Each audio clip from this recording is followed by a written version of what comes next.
무비썸 시즌2 시작합니다. 영화를 분석하는 똑똑한 영화 콘텐츠 무비썸에서 영화를 연구하는 송경원입니다.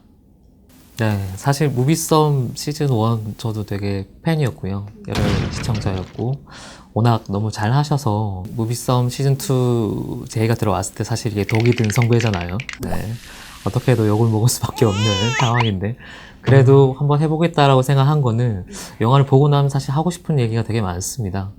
그 얘기들을 여러분과 한번 수다를 떨어본다는 기분으로 나눠보려고 이 방송을 진행하게 됐습니다. 제가 첫 번째로 선정한 영화는 드니 빌레브 감독의 컨택트라는 영화이고요. 이 영화를 선정한 이유는 영화를 보고 수다를 떨고 싶다는 생각을 많이 하고 있는데 이 영화를 보고 나면 누군가 이야기를 하고 싶어지는 영화입니다. 어렵진 않습니다. 어렵진 않고요. 2번 보고 3번 보고 뜯어볼 때마다 좀 다른 것들이 보이는 영화이기 때문에 이 영화로 한번 같이 얘기를 나눠보면 재밌을 것 같다라는 생각이 들었습니다. Good morning. Today we are talking about romance languages. Any news you want to share? 어느 날 지구가 발칵 뒤집히는 사건이 일어납니다. 전 세계에 총 12개의 우주선이 나타난 거죠. Is that... 이들과 소통할 수 있는 방법은 18시간마다 열리는 우주선의 문을 통해서 만나는 방법뿐입니다. 언어학자 루이스는 정해진 시간 내에 그들이 보내는 신호를 해석하고 이들이 지구의 목적을 밝혀내야 합니다. 과연 그 목적은 무엇일까요? 루이스는 그들과의 소통에 성공할 수 있을까요? 자, 그럼 이제 영화 컨택트의 매력을 심층적으로 한번 분석해 보도록 하겠습니다. 컨택트의 첫 번째 매력은 드니 빌레브 감독의 첫 번째 SF라는 점입니다. 드니 빌레브 감독은 67년생 캐나다 출신이고요. 그을린 사랑이라는 영화를 통해서 전 세계적으로 알려지기 시작했습니다. 이후에 에너미, 프리즈너스, 시카리오까지 굉장히 다양한 장르의 영화를 만드는 감독 중에 한 명입니다. 어떻게 보면 되게 식상할 수 있는 주제나 뻔한 장르를 가지고 전혀 다르게 이제 풀어내는 힘이 가장 강력한 감독 중에 한 명이라고 할 수 있죠. 그을린 사랑이 사실 전 세계 영화계에 각인을 시킨 영화 중에 한 편이죠. 캐나다 출신의 감독이 중동 여성의 어떤 비극적인 역사를 다루고 있는데 전혀 모르는 얘기를 캐나다 감독이 다뤘다는 거로도 되게 화제가 됐고요. 어떤 측면에서 굉장히 과감합니다. 화면도 그렇고 접근하는 연출, 방식 모든 것이 좀 파격에 가까워서 기본적으로 약간 호불호가 갈리는 감독 중에 한 명이고요.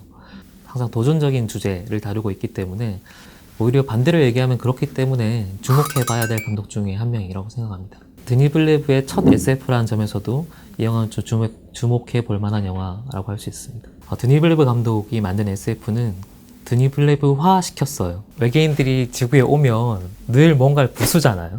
Shouldn't we be nervous? Yeah. 이 영화에서 좀 독특한 면은 외계인들이 지구에 와서 아무것도 안 해요. 계속 떠있기만 하죠. 그 떠있기만 하고 아무 대응이 없는 외계인들을 우리가 어떻게 대응할까에 대해서 질문을 던지고 있는 영화라고 할 수 있습니다. 대표적으로 이제 외계인과 접촉을 다루고 있는 영화가 스티븐 스퍼그의 미즈와의 조우 같은 영화가 있고요. 혹은 이 영화 제목이 똑같은 로버트 제메스키의 컨택트라는 영화가 있습니다. 외계인과 어떻게 만나는가가 사건의 이제 핵심이 되는 영화들인데 이 영화 같은 경우는 만남 이후에 이제 어떻게 소통하는가에 방점을 찍고 있는 영화이고요. 그리고 사실은 그들의 이야기, 외계인과 인간의 이야기처럼 보이지만 우리에게 집중하는, 우리의 관계에 집중하는 영화이기도 합니다. 방금 말씀드린 미즈와의 조우나 인디펜던스 데이 같은 데서 나오는 원반형의 우주선이 전형적인 이제 생각하는 SF의 우주선이고요. 외계인이 타고 온 우주선, 이 영화에서는 셀이라고 부르는데요. 굉장히 독특하죠. 호공에 떠있는 굉장히 거대한 물체로 묘사가 되고 있고요. 이미지만 보면 르네 마그리트의 페리네의 성처럼 그냥 호공에 떠있는 굉장히 큰 성처럼 보이기도 합니다. 모양만 보면 약간 조약돌 같기도 하고 영화에서 묘사되는 것도 직경 한 450m 정도의 롯데 월드타워가 한 550m 정도 된다고 하니까요. 그 정도 되는 건물의 크기가 허공에 떠 있다고 생각하시면 이해하기 쉬울 겁니다. 네, 테드 창이라는 작가의 내 인생의 이야기라는 작품을 원작으로 하고 있는 영화고요. 단편소설인데 이 SF 분야, 과학 분야에서 모든 상을 휩쓸다시피 한 되게 유명한 작품입니다. 이 원작 소설은 사실 좀 난해한 측면이 있는데 이 소설에 대해서는 이후에 감독이 어떻게 각색했는지와 연관해서 다시 한번 설명해 드리도록 하겠습니다. 컨택트의 두 번째 분석 포인트는 문과생이 해석한 SF라고 할 수 있는 겁니다. 소설에서는 언어학자, 물리학자의 팀을 꾸려서 거의 동등한 비율로 묘사를 하고 있습니다. 영화에서는 사실 언어학자의 초점을 맞추고 물리학자 이안의 역할을 거의 생략해버려요. 영화에서 강조하고 싶은 거는 언어에 의한 소통이라는 측면인 거죠. 1차적으로는 외계인과의 소통이 중요하죠. 외계인을 만났을 때 우리가 외계인과 어떻게 얘기할까가 되게 궁금하잖아요. 그들이 우리와 같은 발성 기관을 가지고 있을지도 모르고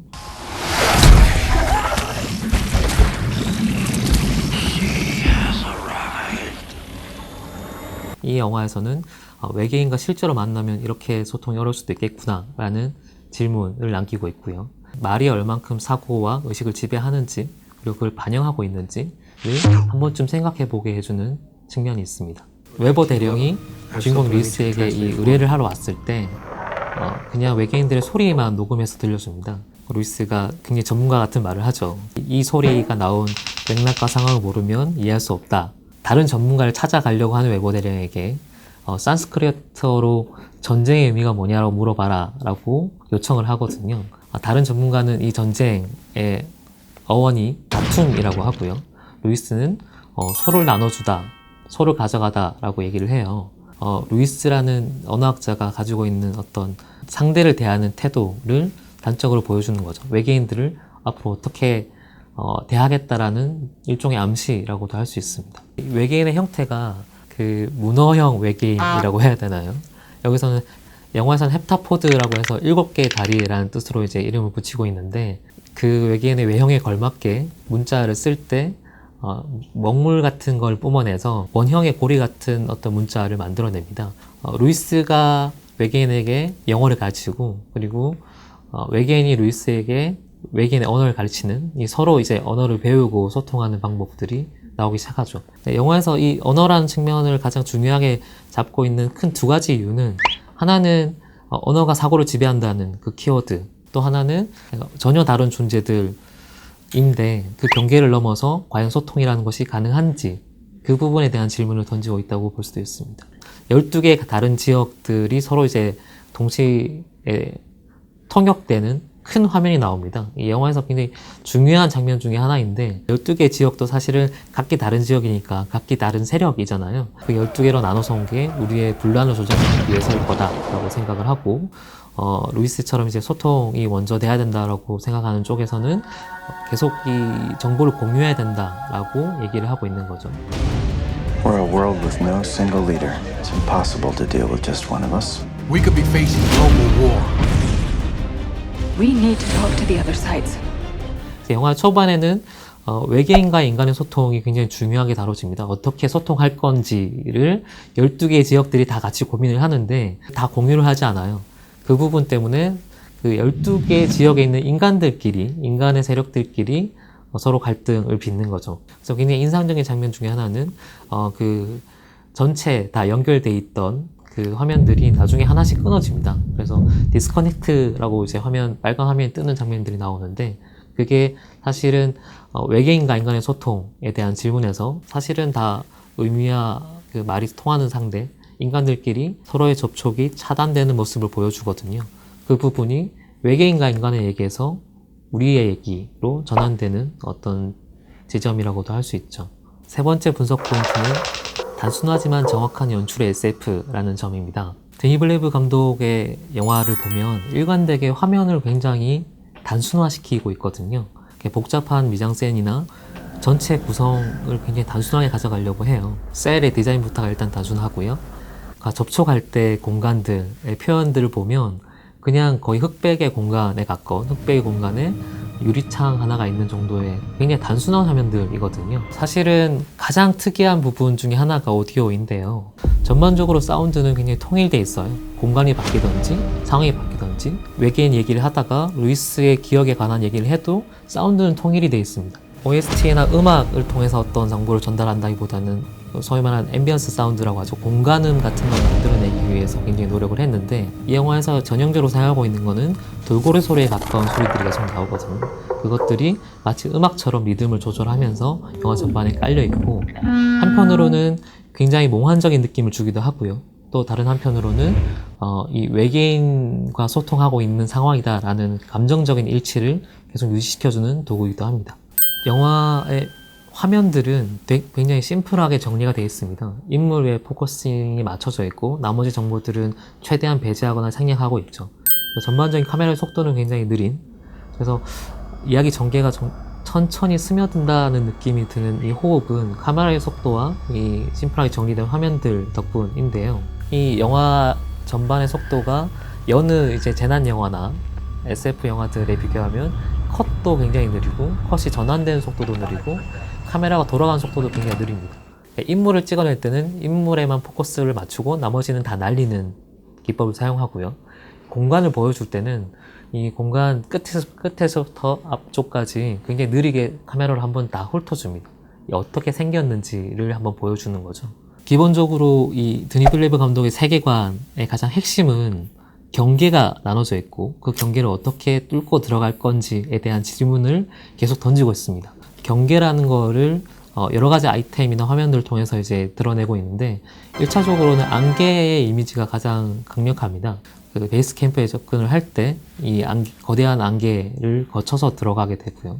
차단벽 안에 있는 외계인들의 세계도 마치 그 안개 속에 있는, 안개라는 바다 속에 있는 것처럼 묘사가 됩니다. 다른 공간으로 넘어갈 때 혹은 다른 대상과의 어떤 벽을 지어줄 때 가장 결정적으로 사용하는 모티브가 이 안개의 모티브입니다.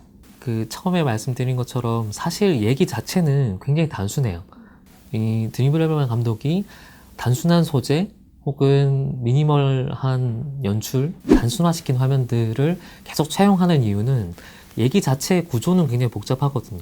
이 플롯들을 재배치해서 인과관계가 섞여 있다든지, 아니면 결말을 먼저 보여준다든지, 이 보여주는 결말이 결말인지 모르게 보게 한다든지, 이런 이야기상의 트릭들을 많이 쓰고 있습니다. 그러다 보니까 상대적으로 나머지 정보들은 최대한 단순화시키는 거죠. 너무 복잡해지면 이해하기 힘들기 때문에.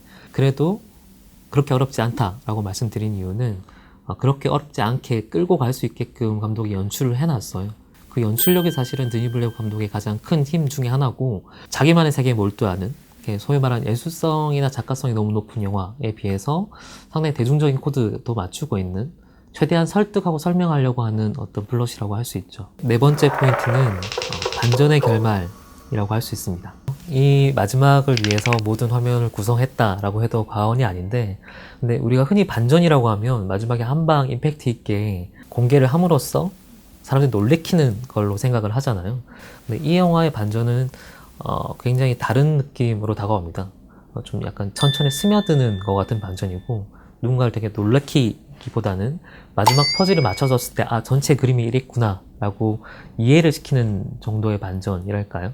굉장히 좀 정적이고 지적인 반전이라고도 할 수 있죠. 사실은 이 영화가 외계인과의 언어, 외계인의 언어, 그리고 언어를 통한 소통, 이런 중심 주제를 갖고 가는 것 같은데, 원작과의 가장 큰 차이는 이게 드니 빌레이브 감독이 이 원작을 영화화하면서 이야기라는 측면에 포인트를 준 것 같아요. 우리가 흔히 이해를 할 때 선형적으로 이해를 하잖아요. 원인과 결과, 시간 순서대로 이해를 보통 하죠. 근데 그거에 대한 어떤 트릭들을 보여주면서 이야기의 어떤 반전, 쾌감을 더해주고 있습니다. 자, 이렇게 오늘 영화 컨택트를 분석해 봤습니다. 저는 최소한 3번 정도는 봐야 될 영화라고 생각을 하고요. 첫 번째 볼 때는 영화가 끌어가는 대로 인물의 감정, 루이스라는 언어학자의 감정을 따라가시면 제일 재밌을 거고, 두 번째 볼 때는 이 전체 그림, 이 플롯이 어떻게 이루어졌는지를 알고 나서 전체 그림을 어떻게 순서를 바꿔놨는지를 보면 좀 다른 것들이 보이실 거고요. 세 번째 볼 때는 이 감독이 이 순서를 바꾼 것들을 어떻게 잘 연결시키기 위해서 어떤 특정 장치라든지 상징물이라든지 특정 쇼트라든지 이런 것들을 배치를 했는지를 보면 또 다른 것들이 보이실 겁니다. 오늘 영화 컨택트의 분석 점수를 말씀드리겠습니다. 영화 컨택트의 대중성은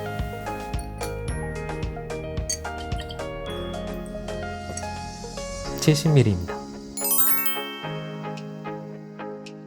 그리고 예술성은 70mm입니다.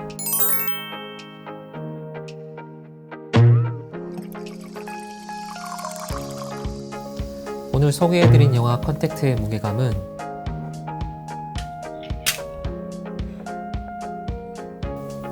140g입니다. 뭐라고 할까요? 쉽게 전달을 해드려야 되는데 너무 글 쓰듯이 얘기를 하는 것 같아서 아주 좀 어려운 것 같아요. 얘기를 하면서 이제 차차 좀 알기 쉽게 전달을 하는 방식을 좀 익혀나가야 될 것 같습니다. 영화를 분석하는 똑똑한 영화 콘텐츠 무비썸 송경원이었습니다. 다음 주엔 좀 더 쉽고 예리한 분석을 찾아뵙겠습니다.